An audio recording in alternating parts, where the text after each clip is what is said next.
जो हुआ वही दिखाया, सच बेबाकी से दिखाया। आपके विश्वास ने हमारा उत्साह बढ़ाया।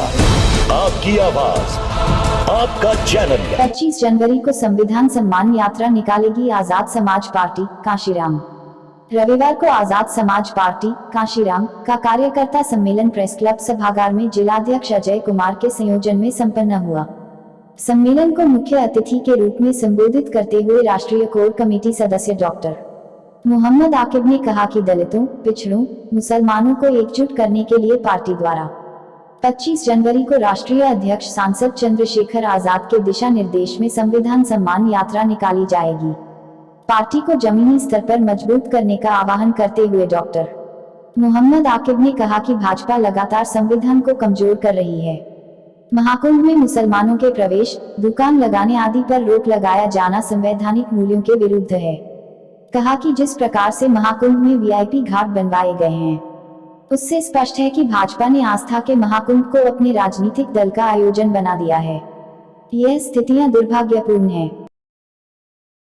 बातें बताई गई, रूपरेखा आगे की भविष्य की रणनीति तय की गई, कैसे आजाद समाज पार्टी कांशीराम को आगे बढ़ाना है, कैसे यहाँ की भविष्य की राजनीति तय करना, कैसे जो अत्याचार और जो जुल्म हो रहे हैं दलित पिछड़े मुसलमानों पे, उनको रोकने के लिए कैसे लोकतांत्रिक रूप से हम लोग मजबूत हैं। किस प्रकार से दलित और पिछड़ों पे और मुस्लिमों पे जुल्म हो रहे हैं आप लोग कह रहे हैं? किस प्रकार से नहीं, हर प्रकार से हो रहा है।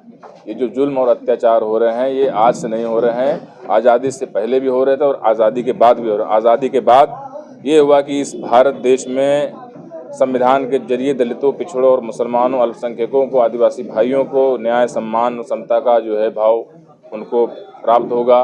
उनको इस धन धरती राजपाट में बराबरी का हक और अधिकार प्राप्त होगा। लेकिन यहाँ की सरकारें हमेशा वो चुनाव में वादा तो करते रहे, लेकिन उन्होंने इन सभी वर्गों के लिए कोई भी विशेष कार्य नहीं किया, ना ही उनको कहीं पे आगे बढ़ाया। हमेशा ये चीज़ें देखते आती रहती हैं कि आप एनसीआरबी का डेटा और आंकड़ा उठाकर देख लीजिए, अधिकतर 100 में से कम जो घटनाएं होती हैं, 90 घटनाएं दलित, पिछड़े और मुसलमानों के साथ होती हैं। तो ये क्यों होती है? क्योंकि शासन प्रशासन उनके लिए निष्ठुर रहता है, उनके साथ खड़ा नहीं होता है, और ना ये घटनाएं कभी ना। और जो अगर इसमें दोषी भी होता है तो दोषी को अगर जल्दी सजा नहीं मिलेगी तो जाहिर सी बात है घटनाओं में वृद्धि होगी। वर्तमान भाजपा सरकार गांव-गांव, मोहल्ले-मोहल्ले हमारा संविधान हमारा गौरव का कार्यक्रम कर रही है, इसको लेकर क्या? हमारा संविधान और हमारा गौरव उनकी बातें हैं, सिर्फ दिखाने की बातें हैं। आप ये सोचिए, उन्होंने अपने नीतियों के कारण इस देश को इतना बेबस और लाचार कर दिया है कि इस देश की कम से कम 70 से 80% आबादी 5 किलो का राशन की तरसती है।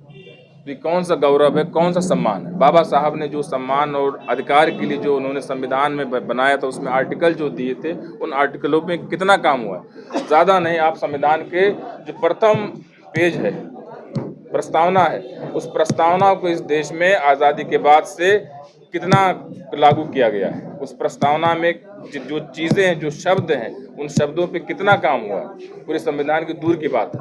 तो वो संविधान लागू तभी होगा जब हमारी खुद की स्वयं की सरकार होगी, हमारे विधायक खुद के होंगे, हमारे सांसद होंगे।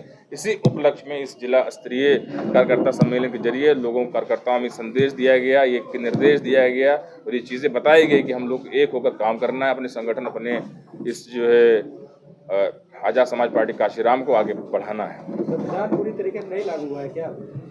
संविधान पूरी तरीके से लागू कहाँ हुआ है? आप स्वयं आकलन कर लीजिए। एनसीआरबी के जो डेटा है, जो आंकड़े हैं, ये जो 5 किलो राशन के लिए 70% जनता ठगती रहती, ये जो हमारे बहन बेटियां, जो हमारे भाई लोग हैं, रोजगार के लिए दिल्ली, बम्बई, सऊदी, दुबई जाते रहती, कौन संविधान लागू? समताधिकार में ज़मीन में आप देख लीजिए, हिस्सेदारी किसकी सबसे ज़्यादा है? माइनॉरिटी, अल्पसंख्यक और दलितों की जो है संख्या जेलों में क्यों भरे पड़े हैं? बहुत से लोग ऐसे हैं कि जिनके केस भी जो है कम हो चुके हैं, वो सब चीज़ें हो चुकी हैं, लेकिन फिर भी वो जेल से बाहर नहीं आ रहे हैं। और आप ये भी देख लीजिए, कोलिजियम सिस्टम में कहाँ पे क्या है? हर जगह तो ही है, लूट है। शिक्षा के नाम पे आप देख लीजिए, शिक्षा के नाम पे क्या है? शिक्षा के नाम पे जिनके पास पैसा है, पावर है, वही आज शिक्षा प्राप्त कर रहे हैं। गरीब का बेटा जो निजीकरण के चक्कर में सरकार यहाँ की जो शिक्षा सरकारी स्कूलों से गरीब का बच्चा एक प्राप्त करता था, आज वो निजीकरण के कारण पीछे हुआ जा रहा है।